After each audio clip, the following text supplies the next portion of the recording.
Sony Smart presents ইসলাম কি বলে। আসসালামু আলাইকুম ওয়া রাহমাতুল্লাহি ওয়া বারাকাতুহু। বিসমিল্লাহ ওয়ালহামদুলিল্লাহ ওয়াসসালাতু ওয়াসসালামু আলা রাসূলিল্লাহ ওয়া বা'দ। প্রিয় দর্শক শ্রোতা, জুমাবারে এই চমৎকার সময় আপনাদের সকলকে আন্তরিক প্রীতি ও মোবারকবাদ জানিয়ে শুরু করছি ইসলাম কি বলে। প্রিয় দর্শক, আমরা প্রতি সপ্তাহে একটি গুরুত্বপূর্ণ বিষয় আলোচনা করি। আমরা জানতে চাই এবং জানাতে চাই, আমরা কোরআন এবং সুন্নাহর আলোয় আলোকিত হতে চাই। আমরা চেষ্টা করি যে কোরআন এবং সুন্নাহর আলো আপনাদের মাঝে ছড়িয়ে দিতে, এবং আপনারাও চেষ্টা করবেন আপনাদের আপনজন, পাড়া প্রতিবেশী, আপনাদের প্রিয়জনদের কাছে এই আয়োজনটি ছড়িয়ে দিতে। এতে আপনি সাদাকায়ে জারিয়ার সোয়াব পেয়ে যাবেন ইনশাআল্লাহ। আজকে আমরা যে বিষয়ে আলোচনা শুনব তা হচ্ছে পরিচ্ছন্নতার প্রয়োজনীয়তা। কারণ ইসলাম একটি সম্পূর্ণ এমন একটি ধর্ম, যেই ধর্মে এমন কোনো বিষয় নেই আমাদের দৈনন্দিন জীবনে কি প্রয়োজন, আমাদের দৈনন্দিন জীবনে কোন জিনিসটা কিভাবে আমরা অ্যাপ্লাই করলে আমাদের জীবনটা সুন্দর হবে, এবং ইসলাম সেই সৌন্দর্যটাকে মানুষের কাছে কিভাবে প্রকাশ করতে বলে, সেই বিষয় নিয়ে আজকে আমরা আলোচনা শুনব। আলোচনা করবার জন্য আমরা আমন্ত্রণ জানিয়েছি একজন বিদগ্ধ স্কলারকে। আমাদের সঙ্গে রয়েছেন মসজিদুল হিদায়া, ভিয়েনা, অস্ট্রিয়ার সম্মানিত খতিব ফদিলাতুশ শেখ অধ্যাপক আব্দুল মতিন আজহারি। আসসালামু আলাইকুম ওয়া রাহমাতুল্লাহ। ওয়া আলাইকুম আসসালাম ওয়া রাহমাতুল্লাহি ওয়া বারাকাতুহু। হাইয়াকাল্লাহ উস্তাদ। বারাকাল্লাহু ফীকুম। আমিন ওয়া ইয়া। কেমন আছেন? আলহামদুলিল্লাহি রাব্বিল আলামিন। আপনাকে আমাদের আজকের এই আয়োজনে পেয়ে আমরা অত্যন্ত আনন্দিত এবং আপনাকে স্বাগত জানাচ্ছি আমাদের আজকের পর্বে। আমিও অনেক গর্ববোধ করছি যে আজকের এই গুরুত্বপূর্ণ আয়োজনে আমি অংশগ্রহণ করতে পেরেছি। আপনাকে ধন্যবাদ এবং এটিএন নিউজকেও ধন্যবাদ। আকরামাকাল্লাহ। আল্লাহ বারিক ফিক। শেখ, আমরা একদম শুরুতেই যে বিষয় আপনার কাছ থেকে আমাদের দর্শকদেরকে জানাতে চাই তা হচ্ছে ইসলামের দৃষ্টিতে পরিচ্ছন্নতার গুরুত্ব কতটুকু, এবং এই ব্যাপারে কি কোরআন এবং হাদিসে কোনো বিষয় এসেছে? অনেক ধন্যবাদ আপনাকে এই জীবন বান্ধব গুরুত্বপূর্ণ প্রশ্নটি করার জন্য। বিসমিল্লাহ আলহামদুলিল্লাহ ওয়াসসালাতু ওয়াসসালামু আলা রাসূলিল্লাহ মুহাম্মদ ইবনে আবদুল্লাহ ওয়া আলা আলিহি ওয়া সাহবিহি জামিআ ওয়া বা'দ। ইয়াকুলুল্লাহু আযজা ওয়া জাল্লা ফি মুহকামি কিতাবিহি বা'দা আউযু বিল্লাহি মিনাশ শাইতানির রাজীম। ইয়া আইয়ুহাল মুদ্দাথির কুম ফাআনযির ওয়া রাব্বাকা ফাকাব্বির ওয়া থিয়াবাকা ফাতাহহির।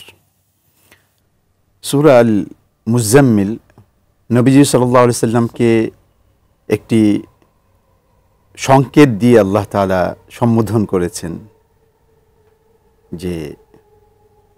যে চাদর দিয়ে নিজেকে যে ঢেকে রেখেছে, হে চাদরওয়ালা। এভাবে নবীজি সাল্লাল্লাহু আলাইহি সাল্লামকে একটা ভালোবাসাপূর্ণ শব্দ দিয়ে আল্লাহ তাআলা সম্বোধন করেছেন। সেইখানে সেই ভালোবাসার সম্বোধনটা করার সাথে সাথে আল্লাহ তাআলা বলেছেন, কুম ফাআনযির, আপনি দাঁড়ান, আপনি জগৎবাসীকে ভীতি প্রদর্শন করুন। ওয়া রাব্বাকা ফাকাব্বির, আর আপনার রবের পরত্ব বর্ণনা করুন। ওয়া থিয়াবাকা ফাতাহহির, আর আপনার পোশাক পরিচ্ছদকে আপনি পরিচ্ছন্ন করুন।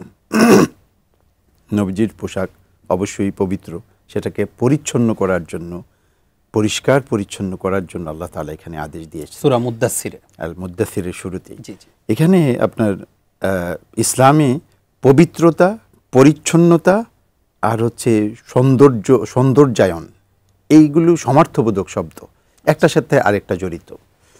তো নবীজি সাল্লাল্লাহু আলাইহি সাল্লামকে আদেশ দেওয়ার মাধ্যমে গোটা বিশ্ব জাতিকে আল্লাহ তাআলা আদেশ দিয়েছেন সৌন্দর্যমণ্ডিত, পরিপাটি হওয়ার জন্য এবং পরিচ্ছন্ন হওয়ার জন্য।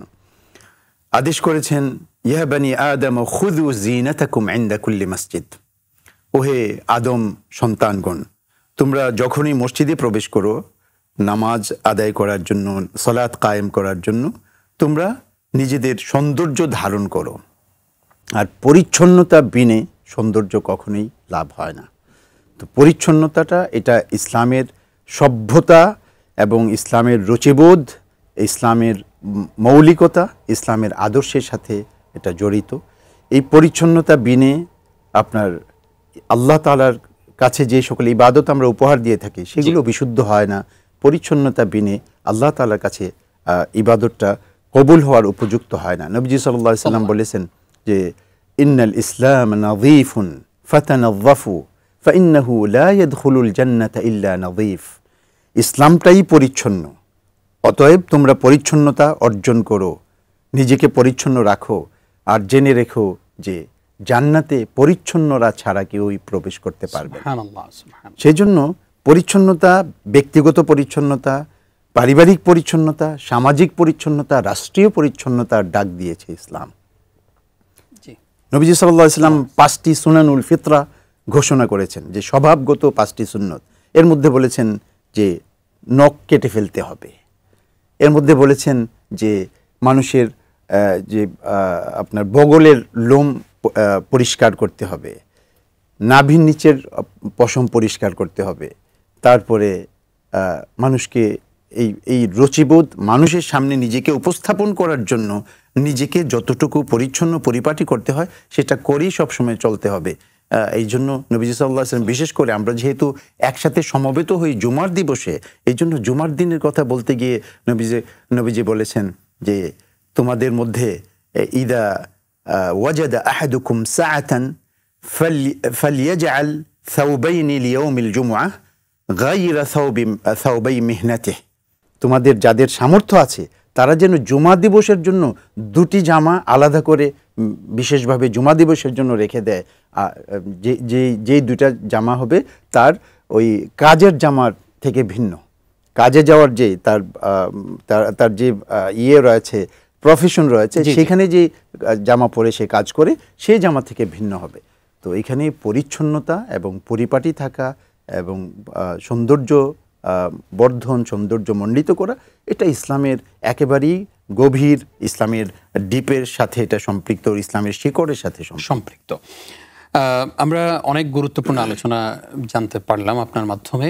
আমরা এবার আপনার কাছে জানতে চাই যে এই যে পরিচ্ছন্নতার কথা আপনি বললেন, সেই পরিচ্ছন্নতা ব্যক্তি কিভাবে নিজেকে পরিচ্ছন্ন রাখতে পারে সেই বিষয়ে জানিয়েছেন, কিন্তু ঘর, মসজিদ অথবা জনসমাগম স্থল, সেই জায়গার পরিচ্ছন্নতার দায়িত্ব কি শুধুমাত্র আরেকজনের, নাকি আমি নিজ থেকে এগিয়ে গিয়েও সেই জায়গাগুলো পরিচ্ছন্ন রাখবো? অথবা সেই জায়গা পরিচ্ছন্ন রাখা অর্থাৎ আমার বাসার আশপাশ অথবা আমার এলাকা অথবা আমার রাষ্ট্রটাকে সুন্দর রাখার দায়িত্বটা কি শুধুই সরকারের, নাকি জনগণ হিসেবে আমারও দায়িত্ব আছে? আমরা অনেক সময় দেখি যে একটা কলা খেয়ে কলার ছিকলাটা একদম রাস্তায় ফেলে দিচ্ছে, এরপরে যেই কোনো কিছু খেয়ে, পানি খেয়ে বোতলটা ড্রেনে ফেলে দিচ্ছে, সেই ড্রেন একদম জ্যাম হয়ে মানুষের দুর্ভোগ বেড়ে যাচ্ছে। নালা নর্দমাগুলো এমনভাবে জ্যাম হয়ে আছে যে সেখানে যেই জিনিসগুলো ফেলতে হয় না সেইগুলো ফেলে আমরা পরিবেশটাকে দূষণ করছি। এই ব্যাপারে আসলে আমাদের কতটুকু সচেতন হওয়া বলে জরুরি বলে? অনেক ধন্যবাদ আপনাকে, অনেক ধন্যবাদ। এটা আমাদের দেশের জন্য এই বিষয়গুলো অনেক জরুরি। এই বিষয়গুলোতে আমরা পশ্চাৎপদ হওয়ার কারণে পৃথিবীর একটা আমরা অনেক সম্ভাবনাময় দেশের নাগরিক হয়েও একটা পশ্চাৎপদ জাতি হিসাবে মানুষ আমাদেরকে কাউন্ট করে চলেছে। এখানে নবীজি সাল্লাল্লাহু আলাইহি ওয়াসাল্লাম আমাদেরকে শিক্ষা দিয়েছেন যে পারিবারিক, সামাজিক এবং রাষ্ট্রীয় পরিচ্ছন্নতা প্রতিষ্ঠা করার জন্য, এটাকে বাস্তবায়ন করার জন্য এটা একটা আন্দোলনের রূপ নিতে হবে। মানুষ আন্দোলিত থাকবে যে কিভাবে সবসময় নিজেদেরকে পরিচ্ছন্ন রাখা যায়, নিজের পরিবেশ সমাজকে পরিচ্ছন্ন রাখা যায়, রাষ্ট্রকে পরিচ্ছন্ন রাখা যায়। এই জন্য এটাকে ইসলাম আকীদার সাথে মিলিয়ে দিয়েছে। নবীজি সাল্লাল্লাহু আলাইহি ওয়াসাল্লাম বলেছেন, আত-তাহুরু শাতরুল ঈমান, পবিত্রতা এবং পরিচ্ছন্নতা হচ্ছে ঈমানের অঙ্গ। এখান থেকে মানুষের যাত্রা শুরু হবে পরিচ্ছন্নতা নিয়ে, তার কার্যক্রমের। পরিচ্ছন্নতা কিভাবে নিজের জীবনে সে প্রতিষ্ঠিত করবে, নিজের পরিবারে, নিজের রাষ্ট্রে, নিজের সমাজে। যখন আমরা নিজেরা ঘরে কোনো কিছু খাওয়ার পরে মনে করেন একটা বিস্কুট খেলাম বা একটা চিপস খেলাম, এটার প্যাকেটটা তো ফেলে দিতে হবে। প্যাকেটটা কি আমি আমার ফ্লোরেই ফেলে দেব, না প্যাকেটটা কি করব? আমাকে নিজেকে শিখাতে হবে, এরপরে আমার বাচ্চাদেরকে শিক্ষা দিতে হবে। বাচ্চাকে এটা হাতে দিয়ে বলতে হবে, এটা নিয়ে ওই বিনে ফেলে দিয়ে আসো। এখান থেকে বাচ্চা শিখবে যে পরিচ্ছন্ন রাখতে হয় ঘর বাড়ি। যে কোনো জিনিস যেটা ফেলে দেওয়ার উপযুক্ত সেটা নিয়ে জায়গা মতো সে ফেলে দেবে। জি, এইভাবে পরিচ্ছন্নতা রাষ্ট্রীয় পর্যায়ে যাওয়ার জন্য নবীজি সাল্লাল্লাহু আলাইহি সাল্লাম আমাদেরকে রাস্তা পরিষ্কার রাখার জন্য, যেটা আপনি বললেন যে কলার চোচা খেয়ে যে মানুষ ফেলে দেয়, কলার চোচা তো হলো একটা খুব মানে একটা খাওয়ার জিনিস, এবং কলার চোচা আমাদের সবার কাছেই কাছের জিনিস, এটা সবার জীবনের সাথে সম্পৃক্ত। মানুষ ঘৃণা করে এমন জিনিসও মানুষ রাস্তায় ফেলে দেয়, দুর্গন্ধের কারণে মানুষ রাস্তা দিয়ে চলতে পারে না, যেটা আমরা কোরবানি ঈদের পরে দেখেছি। শেখ, আমরা ঠিক এই প্রসঙ্গে ফিরবো ইনশাআল্লাহ ছোট্ট একটি বিরতির পর।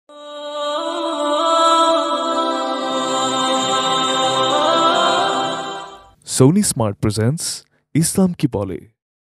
প্রিয় দর্শক, আপনাদেরকে আরও একবার স্বাগত জানিয়ে শুরু করছি ইসলাম কি বলে। আজকে আমরা পরিচ্ছন্নতার প্রয়োজনীয়তা সে বিষয় নিয়ে আলোচনা শুনছিলাম। আলোচনা করছেন অধ্যাপক আব্দুল মতিন আল আজহারি। ওস্তাজ, আপনাকে আরও একবার স্বাগত আমাদের এই আয়োজনে। ধন্যবাদ। আমরা একটু জানতে চাই যে এই যে অপরিচ্ছন্ন জীবনযাপন আমাদের, আমরা দেখি যে ডেঙ্গুর প্রকোপ বাড়ছে, এরপরে করোনার প্রকোপ বাড়ছে, এইরকম করে কয়েকদিন পরে পরে বিভিন্ন ভাইরাসের উৎপত্তি হচ্ছে। এই যে করোনার কথা আমরা জানি যে করোনায় কত মানুষ মারা যাচ্ছে, সেগুলো আমরা অনেক ফলাও করে প্রচার করি, কিন্তু ডেঙ্গুতে এত পরিমাণ মানুষ মারা যায় সেটা সামনে আসে না। অনেক সময় দেখা যায় যে সেই নিউজগুলো কভার হয় না, খুবই অল্প হয়। অথচ হিসেব করে নাকি দেখা গেছে যে ডেঙ্গু এবং করোনা এই দুইটাতে প্রচুর মানুষই মারা যায়, প্রতি বছরই ডেঙ্গুতে অনেক মানুষ মারা যায়। আপনার কাছে জানতে চাই, এই যে মশার উপদ্রব দিন দিন বাড়ছে এবং মানুষকে যে আমরা বিপদে ফেলে দিচ্ছি, এবং নতুন নতুন রোগ, নতুন বিপদ মুসিবতগুলো মানুষের উপর আসছে, এর জন্য আমরা কি দায় এড়াতে পারি? অবশ্যই না, আমাদের কারণেই পরিবেশ দূষিত হচ্ছে, আর তার বলি হচ্ছে আমরা এই পরবর্তীতে। তো এখানে আমরা আসলে স্বাস্থ্য সচেতন না। আমরা মনে করি যে আমাদের শরীরটাকে অতিরিক্ত খেয়ে মোটা তাজা করতে পারলেই আমি স্বাস্থ্যবান। আমরা যে স্বাস্থ্যের ভিতরে বিভিন্ন ভাইরাসকে লালন করছি, বিভিন্ন ভাইরাস আমরা খাচ্ছি স্বেচ্ছায়, নিজেকে আমরা ঠেলে দিচ্ছি একটা অজানা গন্তব্যের দিকে, এক ভয়াবহ একটা ভবিষ্যতের দিকে, নিজের অভ্যাসের কারণে, নিজের স্বাস্থ্য সচেতনতা না থাকার কারণে। সেটাও আমরা অনেকে জানি না। এখানে পরিচ্ছন্নতার বিষয়টা আসলে একেবারেই মানুষের সুস্থতা এবং সমাজের সুস্থতা এবং এই যে সকল আন্তর্জাতিক যেই মহামারী, এগুলো থেকে বাঁচার জন্য এটা একেবারেই পরিচ্ছন্নতাটা হচ্ছে এক ধরনের রক্ষা কবচ, যেটা ইসলাম আমাদেরকে শিখিয়েছে। নবীজি সাল্লাল্লাহু আলাইহি সাল্লাম বলেছেন, আলা আদুল্লুকুম আলা মা ইয়ামহুল্লাহু বিহিল খাতায়া ওয়া ইয়ারফাউ বিহিদ দারাজাত, ক্বালু বালা ইয়া রাসূলুল্লাহ, ক্বালা ইসবাগুল উযুই আলাল মাকারিহ। নবীজি বলছেন, আমি কি এমন জিনিস তোমাদেরকে জানিয়ে দেব না যেই জিনিসটা পালন করলে তোমাদের সকল গুনাহ আল্লাহ ক্ষমা করে দেবেন এবং তোমাদের মর্যাদা বৃদ্ধি করে দেবেন? সাহাবীরা বলেছেন, অবশ্যই হে আল্লাহ রাসূল, অবশ্যই আমাদেরকে জানাবেন। নবীজি তখন বলছেন যে তোমরা যে কোনো অনাকাঙ্ক্ষিত অবস্থার মুখোমুখি হলে তোমরা বেশি বেশি করে ওযু করো। আল্লাহু আকবার। এইখানে মশার উপদ্রব, এটা অনাকাঙ্ক্ষিত। জি। তারপরে আপনার এই ধুলাবালি, এটা অনাকাঙ্ক্ষিত। তেমনিভাবে আপনার মহামারী যেটার কথা বললেন, যে করোনা বা এছাড়া নতুন নতুন নাম নিয়ে যে সকল মহামারী আসছে এগুলো, তারপরে আমরা যেগুলো আগের থেকেই চিনি, ডায়রিয়া, তারপরে ওই ধরনের যত মহামারী আছে, সেইগুলো সবগুলোর মহৌষ হচ্ছে আপনার ইসবাগুল ওযু, সঠিকভাবে অজু করা, যেটা এই করোনা ইয়ের মধ্যে, ক্রাইসিসের মধ্যে বিশ্বব্যাপী সমাদৃত হয়েছে। যে অজু করা, ইসলামে যে অজু শিক্ষা দিয়েছে, এটা হচ্ছে করোনা থেকে বাঁচার সবচাইতে ভালো মাধ্যম, সবচাইতে শক্তিশালী ব্যবস্থা করোনার ক্ষতি থেকে নিজেকে রক্ষা করার। তো এখানে আপনার হাত ধোয়া শিক্ষা দেওয়া হয়েছে, কর্মসূচি পালন করা হয়েছে। তেমনিভাবে আপনার চক্ষু ধৌত করা, মুখের অভ্যন্তর কুলির মাধ্যমে ধৌত করা, এগুলো সব অজু এটাকে কমপ্লিট করে ফেলেছে। আল্লাহ তাআলা বলেছেন, ইন্নাল্লাহা ইউহিব্বুত তাওয়াবিন ওয়া ইউহিব্বুল মুতাতাহহিরিন। যারা নিখুঁতভাবে পরিচ্ছন্নতা, পবিত্রতা অর্জন করতে পারে, আল্লাহ তাআলা তাদেরকে ভালোবাসেন। সুতরাং এটা একটা কোয়ালিফিকেশন, এটা যে কোনো লোক পারবে না। তার মধ্যে একটা আন্দোলন থাকতে হবে, তার মধ্যে একটা যোগ্যতা থাকতে হবে নিখুঁতভাবে পরিচ্ছন্নতা এবং পবিত্রতা অর্জন করার জন্য, আর তখনই সে আল্লাহর ভালোবাসার পাত্র সে হতে পারবে। তো এখানে আপনার একদল সাহাবীকে আল্লাহ তাআলা পরিচ্ছন্নতার কারণে প্রশংসা করে কোরআনের আয়াত নাজিল করেছেন। বলেছেন, ফিহি রিজালুন ইউহিব্বুনা আন ইয়াতাতাহহারু। এই মসজিদের মধ্যে, মসজিদে কুবার কথা বলছেন, যে এই মসজিদে অবস্থান করছেন একদল লোক যারা নিখুঁতভাবে পরিচ্ছন্নতা অর্জন করাকে তারা ভালোবাসে, পবিত্রতা অর্জন করাকে ভালোবাসে। আর এটার ব্যাখ্যা দিতে গিয়ে তাফসির বিশারদগণ বলেছেন যে তারা টয়লেট করার পরে তারা পানি ব্যবহারের আগে পাথর ব্যবহার করতেন। তৎকালীন সময়ে তো আপনার এই টিস্যু পেপার ছিল না, পাথর ব্যবহার করতেন। এখন তো আমাদের কাছে অত পাথর নাই যে আমরা ব্যবহার করব, আমাদের জন্য এখন আরামদায়ক টিস্যুর ব্যবস্থা আছে। এই টিস্যু অনেকেই ব্যবহার করে না এখন পর্যন্ত, সেই আমাদের মধ্যে সেই জাগরণ নেই। অমুসলিমদের মাঝে যে পরিচ্ছন্নতার চিন্তাভাবনা আছে সেই চিন্তাভাবনা আমাদের মাঝে নেই। একটা ইউরোপিয়ান কোনো রেস্টুরেন্টে আপনি যাবেন, সেখানে ভাত সিদ্ধ হওয়ার জন্য যেই পরিমাণ গরম পানির প্রয়োজন হয়, চাউলটা সিদ্ধ হওয়ার জন্য সেই পরিমাণ গরম পানি দিয়ে চামচ ধুইতে হবে, ধুয়ে একজন গেস্টকে দিতে হবে। এর চাইতে কম গরম পানি দিয়ে যদি চামচটা ধুয়ে দেওয়া হয় তাহলে হোটেলের বিরুদ্ধে মামলা হয়ে যাবে। তো এত সতর্ক আপনার পরিচ্ছন্নতার ব্যাপারে, এই সতর্কতার কারণে তাদেরকে আল্লাহ তাআলা অনেক ধরনের ঝামেলা থেকে মুক্ত রাখছেন। এটা ইসলামের শিক্ষা, তারা বাস্তবায়ন করছে। কিন্তু মুসলমানরা ইসলামের শিক্ষার মধ্যে না থাকার কারণে বিভিন্ন ভাইরাসে আক্রান্ত হচ্ছে, বিভিন্ন ধরনের মহামারী এবং বড় ধরনের রোগে আক্রান্ত হচ্ছে। তো এই জন্য স্বাস্থ্য সচেতনতা তৈরি করা, পরিচ্ছন্নতার একটা আন্দোলন তৈরি করা, এটা হবে আমাদের বর্তমান সময়ের দাবি। এটাই ইসলাম শেখায়, এটা ইসলামের শিক্ষা বটে। জাযাকাল্লাহ খাইর। আমরা এবার একটু ভিন্ন প্রসঙ্গে আসতে চাই। সেটি হলো যে আপনি তো আলহামদুলিল্লাহ দীর্ঘদিন ইউরোপে আছেন এবং অনেকগুলো দেশ আপনি সফর করেছেন, অনেক দাওয়াতি কাজ আপনি করেন। তো আপনি লাস্টে যেই কথাটা আমাদেরকে শোনালেন যে তাদের এই পরিচ্ছন্নতার এই ক্রাইটেরিয়া মেনটেন না করলে তাদের বিরুদ্ধে মামলা পর্যন্ত হয়ে যায়, তাদের মধ্যে আর আমাদের মধ্যে আসলে পার্থক্যটা ঠিক কোন জায়গায়? এবং আপনি কি এটা মনে করেন কিনা যে ইসলামের আসলে সৌন্দর্যের শিক্ষাটা তারাই লালন করছে, আমরা শুধু ওয়াজ মাহফিল বয়ানের মধ্যেই সীমাবদ্ধ আছি? অনেক ধন্যবাদ আপনাকে। আসলে বাস্তবতা কি, আল্লাহ তাআলা বলেছেন ইন্নাল আরদা ইয়ারিসুহা ইবাদিয়াস সালিহুন। আল্লাহ তাআলার এই জমিনের উত্তরসূরি হবে আল্লাহর উপযুক্ত বান্দাগণ, আল্লাহ তাআলার উপযুক্ত বান্দাগণ। যদি সালিহুনের অর্থ এখানে আমরা বলি যে নেক বান্দাগণ, তো যারা আজকে বেশি বেশি তাসবিহ পড়ছে, বেশি বেশি নামাজ পড়ছে, তারা পৃথিবীকে ডমিনেট করছে না। আর তারা যোগ্যতা রাখে না বলে আল্লাহ তাআলা যারা পৃথিবীকে ডমিনেট করার, পৃথিবী পরিচালনা করার যোগ্যতা রাখে, তাদের হাতে আল্লাহ তাআলা পৃথিবীকে তুলে দিয়েছেন। আজকে দেখেন পশ্চিমার রাস্তাগুলো, ওখানে রাস্তার সাথে যে ফুটপাত রয়েছে সেটা রাস্তার চাইতে প্রশস্ত, ফুটপাতটা রাস্তার চাইতে প্রশস্ত। এর অর্থ হচ্ছে কি যে পথচারীর অধিকার বেশি, পথচারীর অধিকার বেশি ড্রাইভারের চাইতে, যার কারণে ড্রাইভারের জন্য যে স্পেসটা দরকার এর চাইতে বেশি স্পেস লাগবে পথচারীর। অথচ আমাদের ফুটপাতগুলো দখল হয়ে আছে, আমরা ফুটপাতে হাঁটতে পারি না। ফুটপাতে মানুষের বাড়িঘর নির্মিত হয়ে গেছে।